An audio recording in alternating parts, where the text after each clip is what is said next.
Good afternoon, Paul Dunan. Hello, how are you? I'm well, babes. How are you? Yeah, really good. Thanks so much for having me. Thank you so much for being here. Oh, it's wicked. I don't know how much you know about Outlet 10 Discussions, but what I wanted to do was just give you a bit of an overview of who we are and what we're trying to achieve today. Cool. Essentially, we are like a grassroots organisation, Yeah. and we wanted to launch Outlet 10 Discussions with a summer of wellness. Oh, wow. What that basically means is there's lots of different branches of the business, but essentially we wanted to get real life people on the couch in front of us, not just to talk about the boring story about, you know, how they got famous or where they've been, but who they are as a person. Brilliant. And how they look after their mental health from the things that they've learned along the way. I love that. In the hope that the people watching at home can learn a few pearls of wisdom and just kind of, especially with you, that infectious aura to come through and actually inspire people at home. So, oh, bless you. What we're going to do, we've got a few questions just to kind of cover the journey of your life. And what I like to do is start at the start with who is Paul Dunan. So, Oh, wow. not necessarily the story you might have told before, but No, a little bit. I don't want to do that. A little bit more about your background and, like, you know, the making of you as a person. Sure.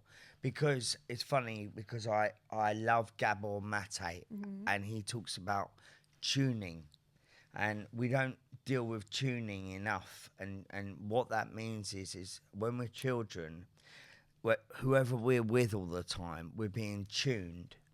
So our parents or our friends at school or our brothers or sisters, like, they're with us a lot, and they kind of, and we look up to them or whatever, you know, we, you know, we're the bigger brother or we're the younger, you know, I'm in the middle, naughty middle. Okay.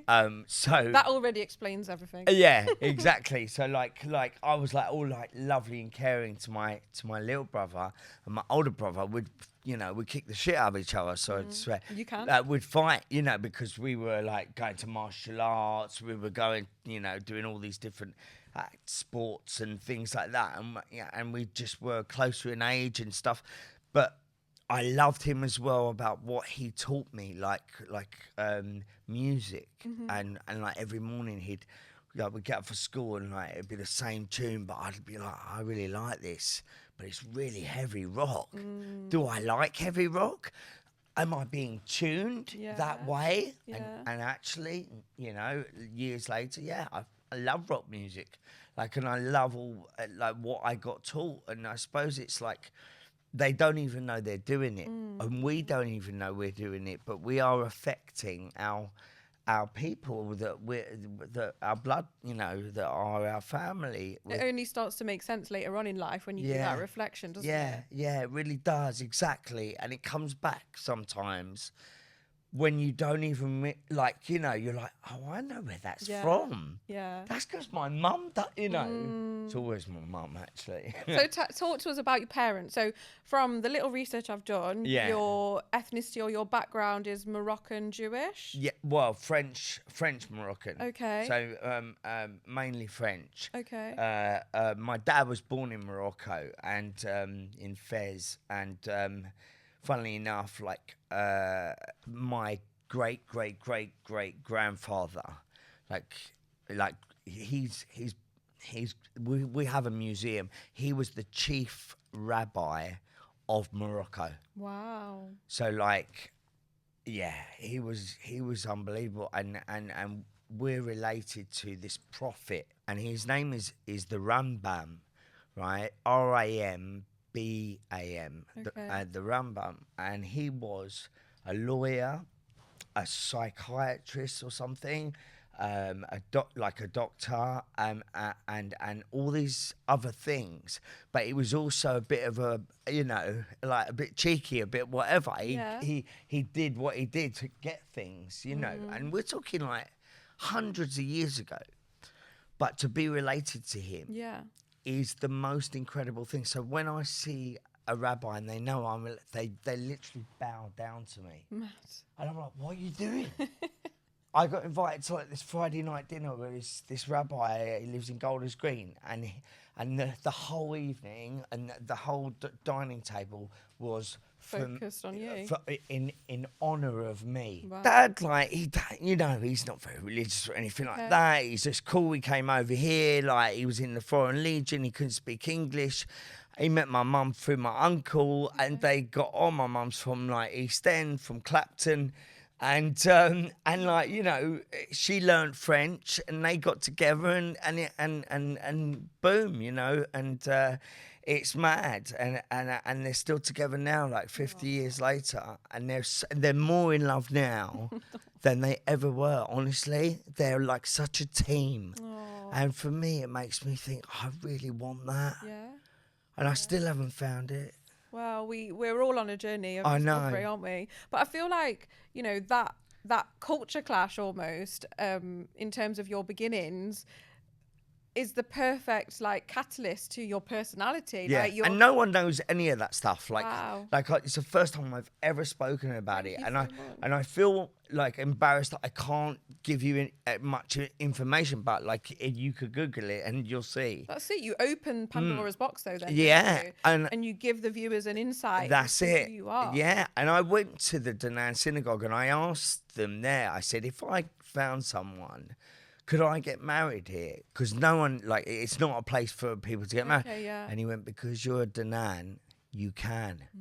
And I thought to myself, one day, if I do meet, I'm gonna say meet to her, my Juliet, I'm gonna bring her here. We're gonna get married at this synagogue, because oh my God, it's like a museum. It's incredible, and it's all like my favourite colour, like a turquoise blue. Okay. Like, that kind of. Yeah. I know exactly what you mean. That face of the that world. Moroccan mint green kind of turquoise, like jade. And I'm very like your earring. Yeah, that's it. Like my eyes, actually.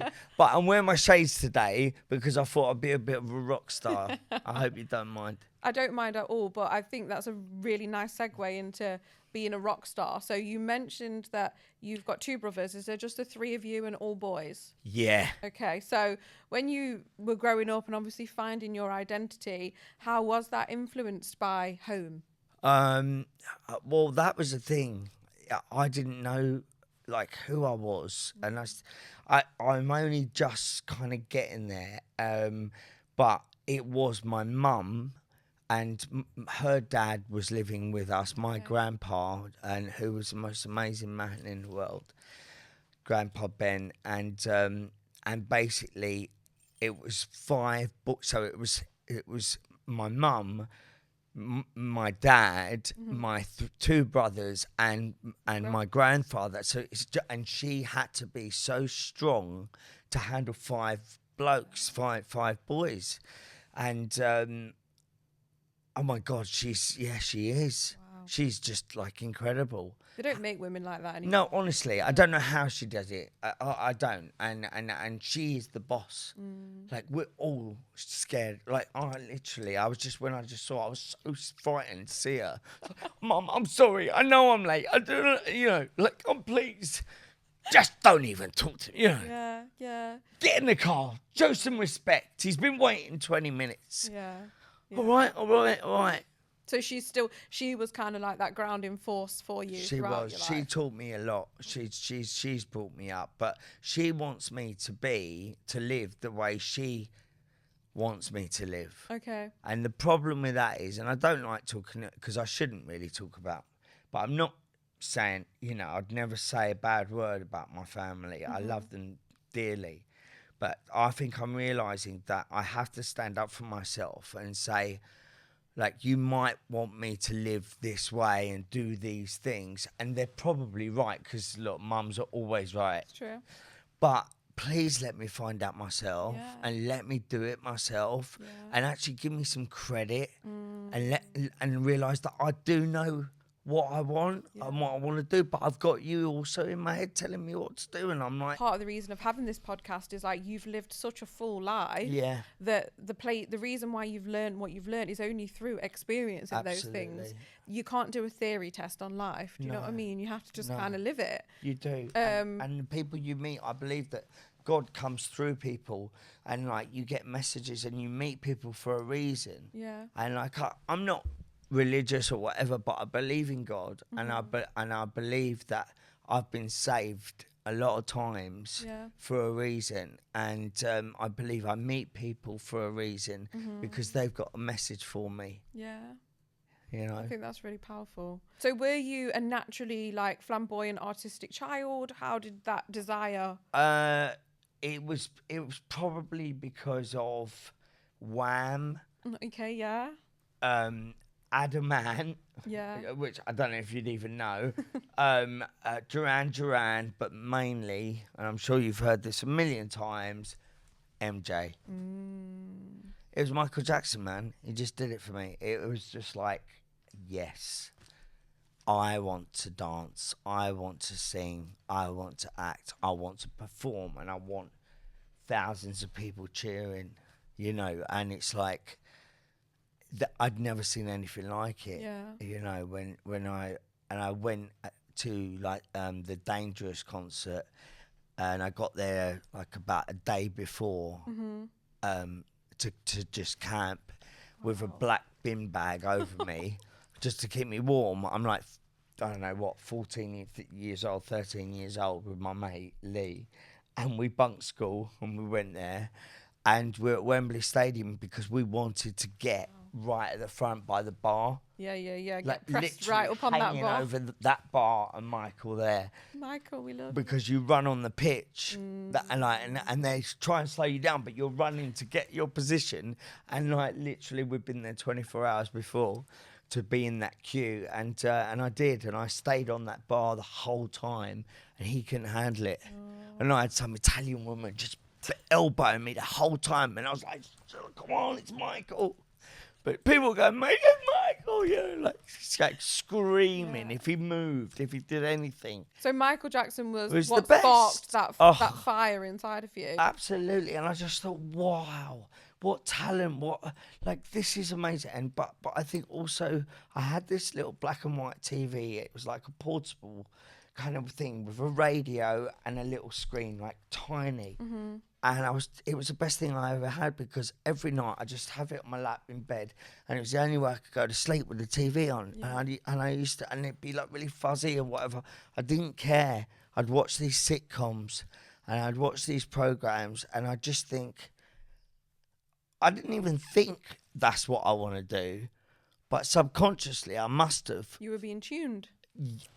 Oh my God, exactly. You were being tuned. I was being tuned without knowing. Yes. Makes sense. And so I learnt to sing, act. I majored in acting, but I did like ballet, tap, jazz, modern, stage fighting, double work, musical theatre, elocution. I used to go on these auditions, and I used to look at all these beautiful people, and I think, what the fuck am I doing here? So you never really felt beautiful during that time? No, I just kind of wanted to be photographed, or I wanted to perform. Well, it was almost, I guess then, like your subconscious was overriding your conscious. Your conscious thought was maybe negative. Yeah. But actually, innately, you knew you were being driven forward. And then I realised, fuck this. I want to speak. I don't want to just get my picture taken. Yeah, you're dynamic. They're all amazing looking. And I did like my first ever job with modelling was Attitude magazine. Okay. Which is this gay magazine. Yeah. And I knocked on doors, and that was the thing. I had confidence. I had no fear. Yeah. And I suffer with a fear-based illness. Okay. Which is addiction. Yeah. And it's a mental health. It's a mental illness because it centres in the mind. So anything like that I like and I try, I end up, my brain goes, you want more of that. And then finding out about having ADHD. So when did you find that out? When I was 40. Okay. And I was 46 last week. Happy birthday. Thank you. And basically, like, I can't believe 46. Yeah, and when I found out, I was like, why didn't I know earlier? And what I found out about it is that I have a lack of dopamine. Yeah. And I have a lack of like that good feeling. So when I see something that stimulates me, I want more of it. And that's the problem, and that's the link between addiction and ADHD.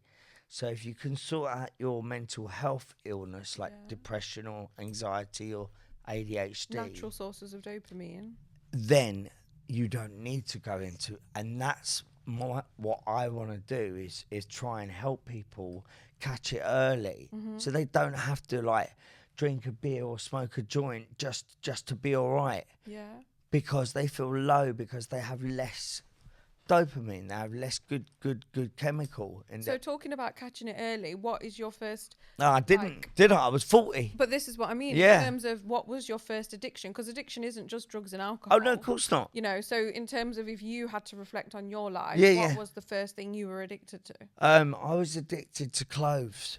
Okay.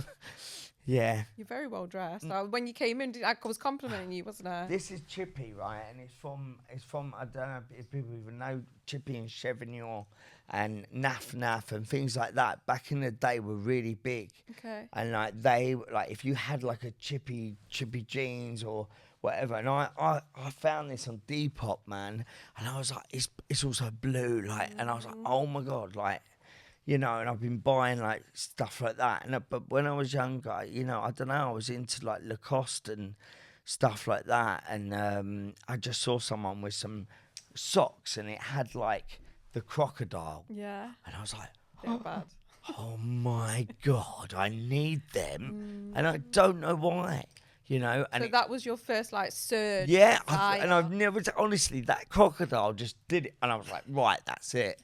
You know, and my poor parents, like, yeah, all right, we'll you know, they're trying to provide for all of us. There's 3 boys, and, you know, it wasn't easy. And my dad, bless him, he said, all right, you got into Italia Conti, I'll pay for it. And, like, for 3 years, you know, that's a lot of money, $3,000 a term. And my brother was at uni, and that he was paying for that as well.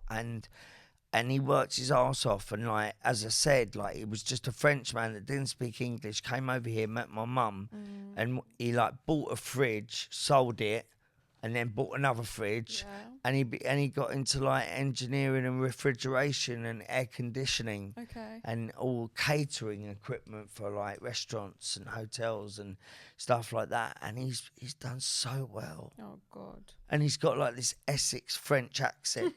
He's hilarious. He's the nicest man. Aww. You know, and I've got more of a relationship with him now than I ever did, you know. And I think that comes with time and age as well. Yeah. Like you said, you reflect back and you see things differently. You remember that your parents, it was their first, they didn't know what they were doing either. No. You become much more forgiving, I think, as you get older. Absolutely. And I think because I've got a little one, and like, I don't see him all the time.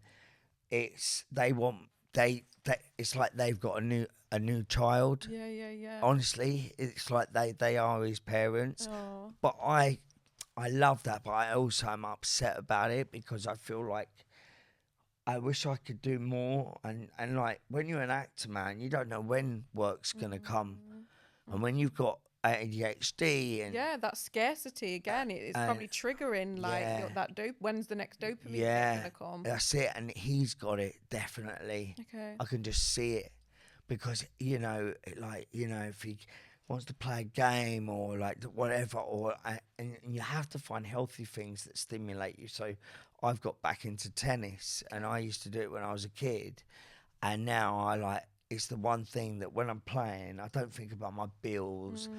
It's like when you're on holiday, you don't think about nothing, do you? It's escapism. Oh, totally. So for those few hours, I just want to beat that I just want to, you know, win this match or do a good shot or whatever. And I'm just into that. And he has that too. And I understand that. And I just wish I could be there more with him, but he's with his mum, you know, and, but we get on so well. Oh, that's amazing. I think that's the most important thing. And what I mean? I don't know what I like they didn't, like what you said, like we don't get taught how to be a parent. All I know is just to be, I love him so much. Like I just saw him now, and I was meant to be there all week, I've only just got that. Like, I literally have just seen him, and I was meant to be, because he broke up on Monday. I was meant to be with him all week, but because I had like stuff to do up in Bristol, I live in Bristol. Okay. And I just couldn't get down there, and like, yeah, I procrastinate a lot. So like when I could get down there, it took me 2 days to do it. But what Like, tools? that's fucked. That's mad. But what tools, or how have you learned to manage? Because obviously you've been diagnosed with ADHD since you were 40, but you would have had it your whole life. I know. So what tools do you use on a day-to-day basis to try and get yourself out of that funk? I have to tell someone. I have to talk to people, and then I kind of need the right person to kind of G me up. Okay. And go, right, okay, yeah. You clear the flat, right? Or whatever, because messy house, messy mind. Yeah. And once I've done that, then I can kind of go, Breathe. all right, now my mind's a bit clearer. But what about that appointment? And what about the doctors? And what about picking up the meds? And what about the car? Yeah. And I've got to phone the insurance, and then I've got to go and teach drama. And then I've got to go and produce more business. And oh yeah, that woman, she wants me to do something in London. And oh, I've got a podcast Saturday. And it's all these things. And then it becomes too overwhelming. Yeah. And do you know what? And then I just sit back and I just do nothing. Do none of it. Yeah. And I watch TV. Yeah. And I just I watch Carlos Alcaraz. What an incredible just talent. Doing incredible shots, and I'm like, what the fuck am I doing? I'm meant to be in London. I think that's so relatable though, Paul. Like, really? That 100%, that cycle. And one thing I will say, and I've said it on other podcasts as well, when it comes to mental health, whether that's ADHD or, we are all on a spectrum. We all have certain traits. Yeah. So and there's levels of it. There's levels. So in this modern world we live in, where I feel like our human brains aren't yet actually adapted enough to be in with so much stimulation, it's oftentimes feels so overwhelming that your brain can't think about which thing to tackle first. No. And then we're far less connected than we've in real life than we've ever been before. Absolutely. So and it's hot, and I think I'm missing out. Why am I in the flat? I should be out there sunbathing. Yeah. And like, I've got a pool and everything right where I live, and like, I should be swimming. But I've got to sort the car, and I've got to do all this. And then the guilt of not dealing with totally. the demons that we all face, or the pressures that we put on ourselves, you know, in some ways money is just like a plaster that goes over it. And then actually when life happens, which it always does to everybody, no matter how much money you've got, what are you left with to deal with that? Of course. If you've had an extortionate amount of money your whole life, usually you've got no tools left in the bank. It was the worst thing. It was probably the worst thing for me. Like, so tell me about that period of time in your life. Yeah, I mean, I was, just to be honest, when I was a kid and I was growing up, I worked in the markets, and I used to save my money. I'd get 20 quid, and then it went up to 30 at one point, but it was mainly 20 quid, and you work your arse off all day, and I'd save that 20 every week, and I'd save it, and then I'd have 200 quid to buy something that I wanted, like a hi-fi, which is a stereo, right? Or like a bongo. I was into bongos, and stuff like that, and I'd be good with my money, you know. And now it's like I don't even. I just don't respect it enough. Okay. Like, it just goes. The minute I've got it, it's gone. And like, I'll just buy clothes. And when things come, I'm like, whatever. Like, you've already had the dopamine from it. Yeah. For buying it. For buying it. Yeah, I hear you. I feel the same. I open it and I go, oh really? Did I get those? They're all right. Yeah. Or whatever. It gave me the high on Wednesday night at 1 o'clock in the morning when I bought it, but now I'm not interested. Yes. And like, the reason I'm in Bristol is because I came up with an idea because of my ADHD, and it was amazing. And I finally found the right medication, and it kind of like gave me insight into what I wanted to focus on, rather than this, and I'm spreading myself so thin.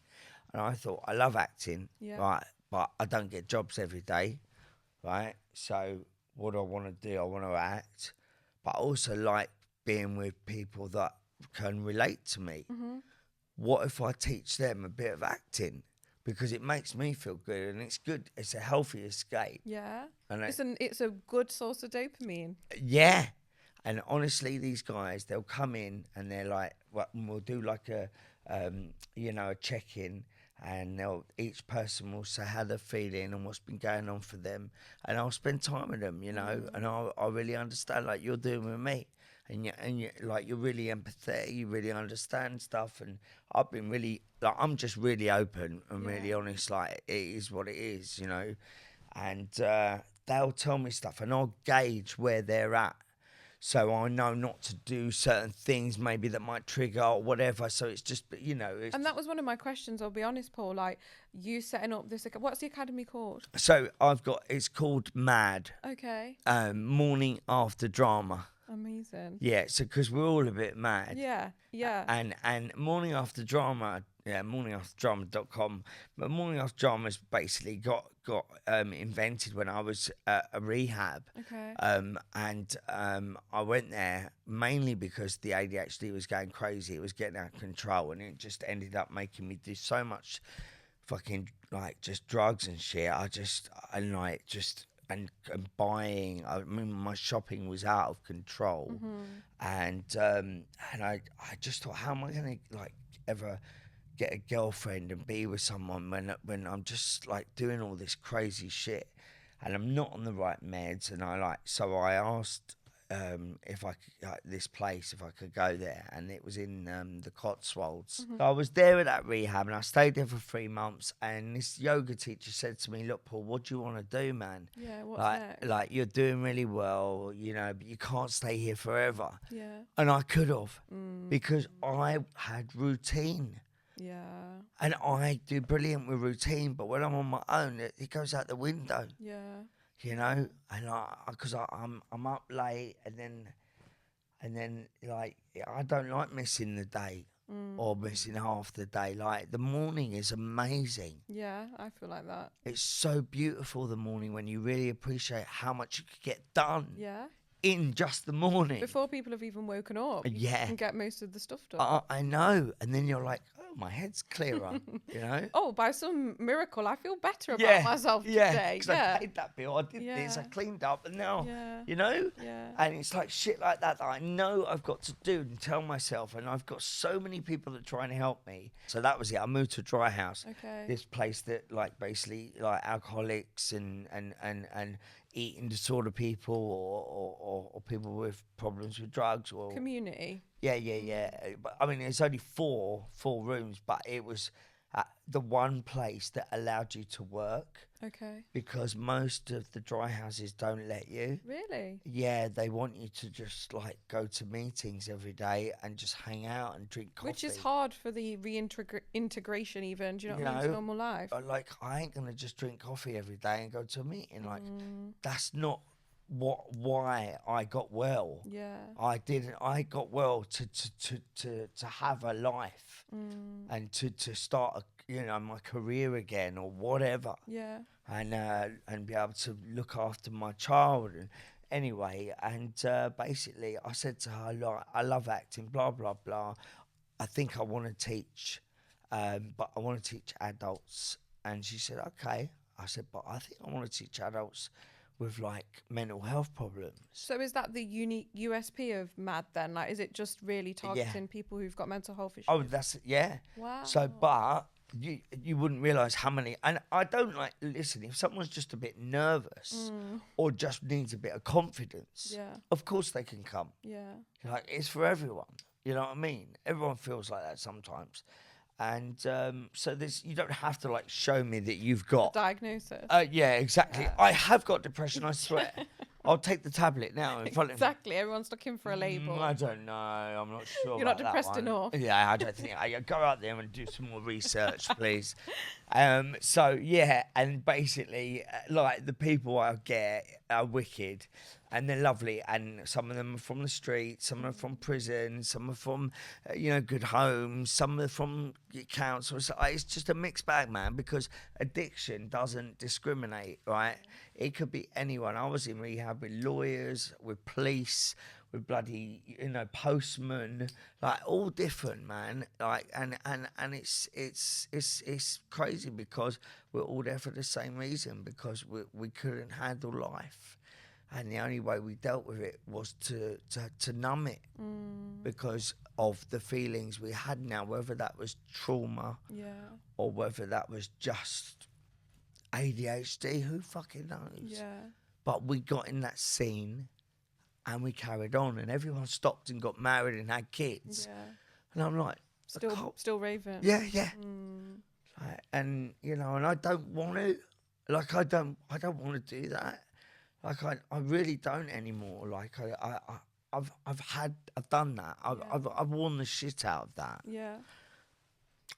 Sorry, I don't know what we're just talking, aren't we? And that's the beauty of this. For me, it's about like what comes out, you know, when we kind of like peel those layers back and see what's under the surface. One of the things I did want to speak to you about was, obviously, you were like an OG Love Islander. Like, Love you know, Island. back in the day. Yeah. I feel like, you know, watching you and watching your castmates then, there's such an innocence about it. And I think that encapsulates that time, and you almost, you know, there's such an innocence about you as a person that's super endearing. We had no one. We were left on this fucking island on our own in Fiji. Was it in Fiji? Yeah, and the crew had their own island. They were partying, going crazy, because they were just filming, like, but it was done. It was such a big setup. Yeah. Because it was ITV1, right? So it's just like The Jungle, the same crew that do I'm a Celebrity, Get Me Out of Here, but bigger. They went mental. They spent a fortune. They had 500 crew. Wow. And there were 10 of us or 12 of us, and 6 guys, six girls. Yeah. And when I went for the audition, I just got back from LA. I was living there for 3 years. Okay. And I was auditioning, and I got close to some staff, and and it was hard. The rejection was hard because, you know, like, I don't know, I've talked about it before, but I got this Steve Martin film called Cheaper by the Dozen. Yeah. Where he's got 12 kids, and I was like going to play the boyfriend of the daughter. But in the end, like, and they gave me the part, but then the director bumped into Ashton Kutcher, and they'd just done Just Married with Brittany Murphy. And he said, I've got this English guy, but like, if you want to do it, Ashton, you can. And he went, yeah, man, I'll do you a favour. And they phoned me and they said, Paul, we're really sorry. Like, we know we said that, you know, we loved you, but, you know, it's Ashton Kutcher, for fuck's sake. And I was like, no. Do you believe in everything happens for a reason or not? I mean, I don't know if that one. This is that'd be a hard one to swallow. You know, I was meant to work with Steve Martin. I swear, I must. You know, my mum loved it. My phone. I said, "Guess fucking what? I've done it." You know. Yeah. And it really did get me down. And out there's a lot of drugs. There's a lot of partying, and there's a lot of gym and wellness and fit people, and everyone looks amazing. And I just was on my own. I didn't have anyone, and I was so lonely. And it was hard, man. It was just hard. So I come back, and my agent goes, "Oh, there's this thing called Love Island. It's this reality, you know, like that Big Brother kind of." What is reality? I said. Like, who am I playing? What part do I play? Yeah. And she went, no, you play you, Paul. And I was like, that's so interesting, that concept, Paul. I don't know who that is. Yeah. Though. Who the fuck is Paul? Because you were comfortable playing a part and being an actor. Please give me a role to play. I'll learn about it. And, you know, because then you can get a dopamine hit from that, because you're, you know, fulfilling the need of somebody else. God, you're clever. Yeah. It's all coming to me. You're so right. But when you're speaking, it's really like painting this really clear picture, because when you have to play yourself, there's only people are only going to criticize you generally. Yeah. People never really celebrating somebody for being themselves. No. And I obviously 3 years out there, I'd been through the mill. And by the end of it, I'd lost a lot of weight. I had a great tan, but I was not great. Yeah. But they still gave me they still wanted me on there. Yeah. You know, like, I didn't turn up like wasted or anything like that. I wasn't like that, but I was just, I don't know. I didn't even know addiction existed at that point. You weren't conscious of what was going on. I totally didn't know anything about addiction. Yeah. Mental health was never ever mentioned. Like, I didn't know what was going on. I just thought I was like, yeah. This guy that just liked taking ecstasy and smoking weed and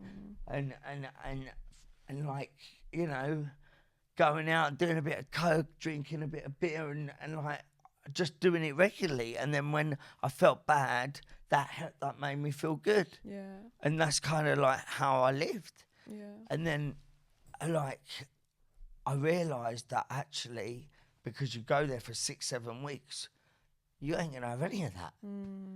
And all they give you is wine or beer, is booze. And that was the one thing that I didn't really... Was never your point. It wasn't my thing. I was a smoker. Yeah. You're either a smoker or a drinker. Yeah. Right? I like to join. So when I got there, I bought a big black sack, like literally a bin bag of Fijian weed, right?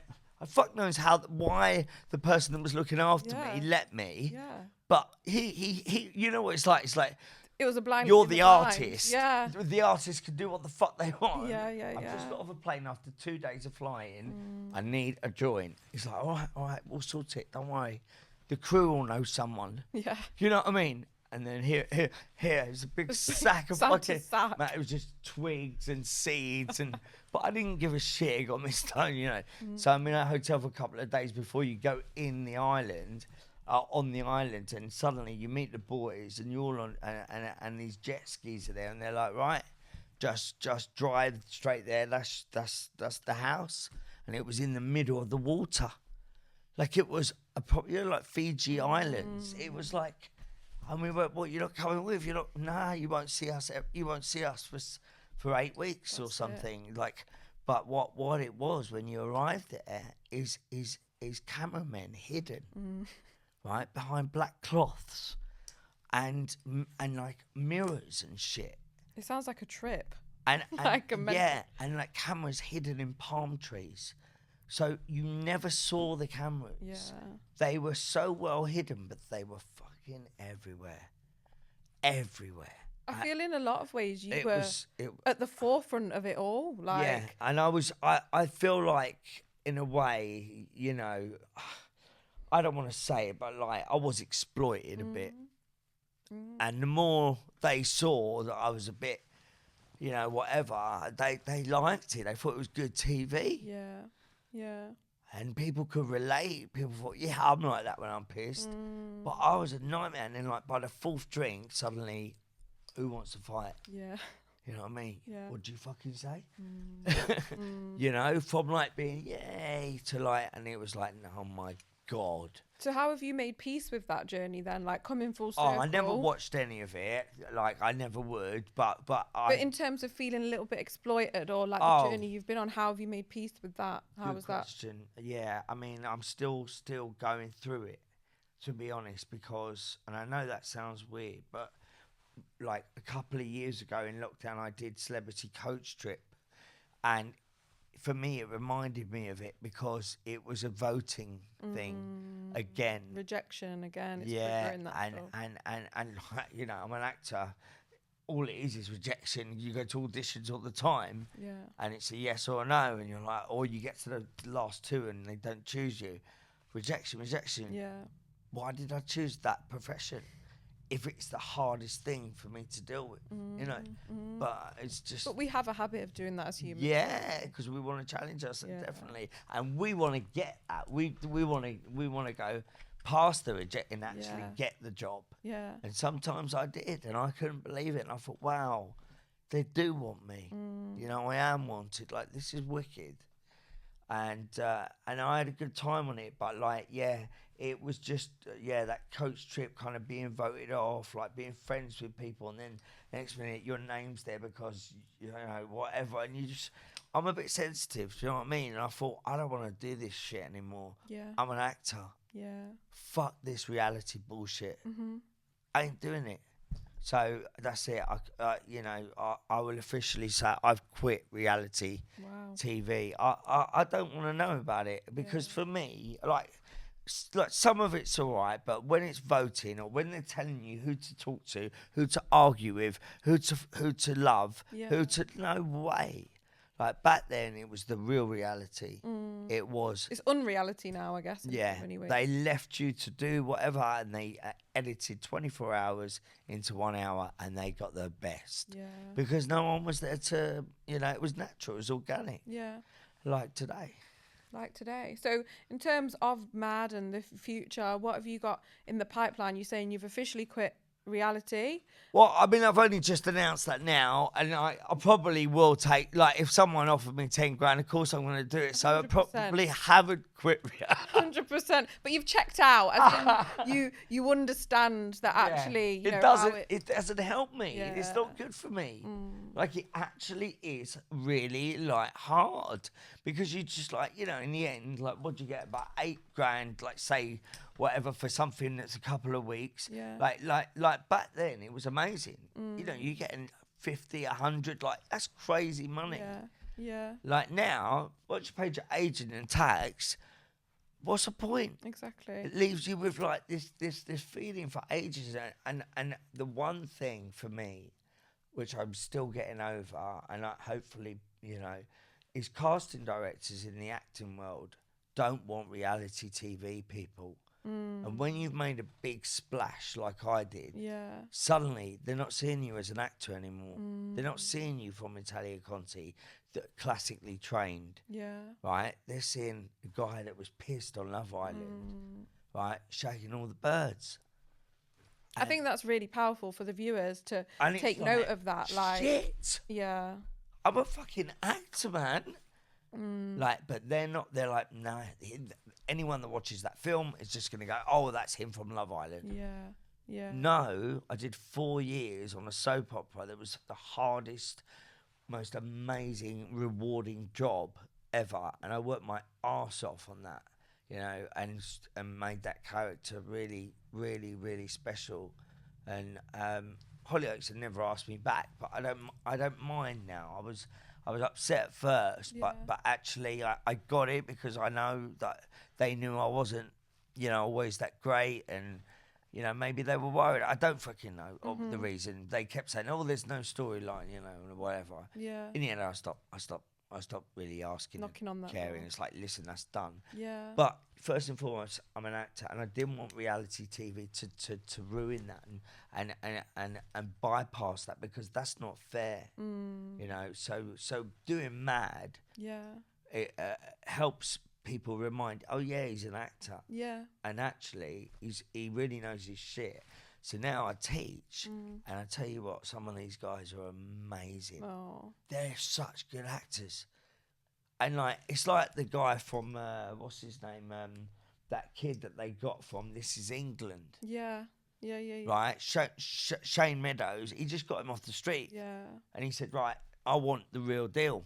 And he'd never acted. Tommy, lovely guy, and now he's he's an actor, because you can just naturally have it. Like, once Richard E. Grant said to me, I'm not name dropping, but I am.